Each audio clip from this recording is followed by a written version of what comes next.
What made you decide that you're going to start with a dating app? India is going through a fairly major social and cultural change, right? So there's a lot of mobility. A lot of girls are moving cities for jobs, for studies, etc.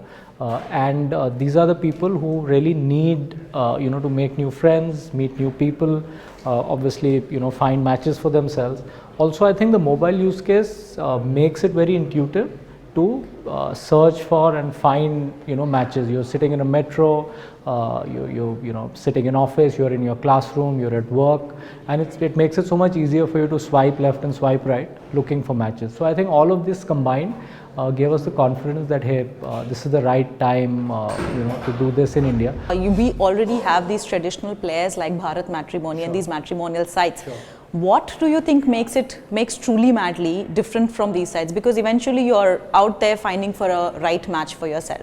No, I think we are very different here. So I think the matrimonial sites really cater to the 26 to 27 plus kind of audience, and that's for immediate matrimony. We cater to the 18 to 26 audience, and these are people who are not looking at getting married immediately. So when we talk to a bunch of these girls, so say a girl is 22, she's saying, hey, I'm not going to get married for the next 4 years. She's focusing on job, she's focusing on her career, etc. But within those 4 or 5 years, they want to meet a bunch of guys, right? So that then they can choose, hey, what's the right kind of person for me? And that's the audience that we essentially cater to. So not really the matrimonial audience at all. We do have a perception about dating sites. So how do you steer clear of all those perceptions, and how do you go ahead with this concept? Yeah, so I think those perceptions are in our mind, but if you go out and talk to a 21-year-old girl, she doesn't want her parents to fix up a marriage for her. She wants to take control herself. So I think that's how girls' DNAs are.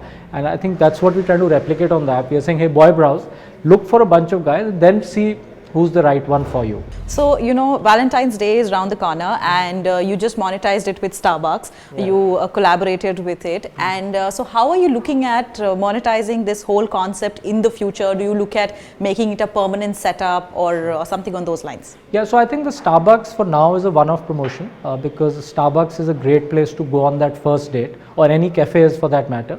And therefore it was mutually beneficial to tie up with them. But increasingly what we are doing is moving forward. We've launched something called Datelicious, where you can actually book a date spot for yourself and for your match through the app itself. So we tied up with a bunch of cafes, bars and restaurants across cities. So on the app, and very native to the entire app experience, while you're chatting with your match, you could ask her out or she could ask you out.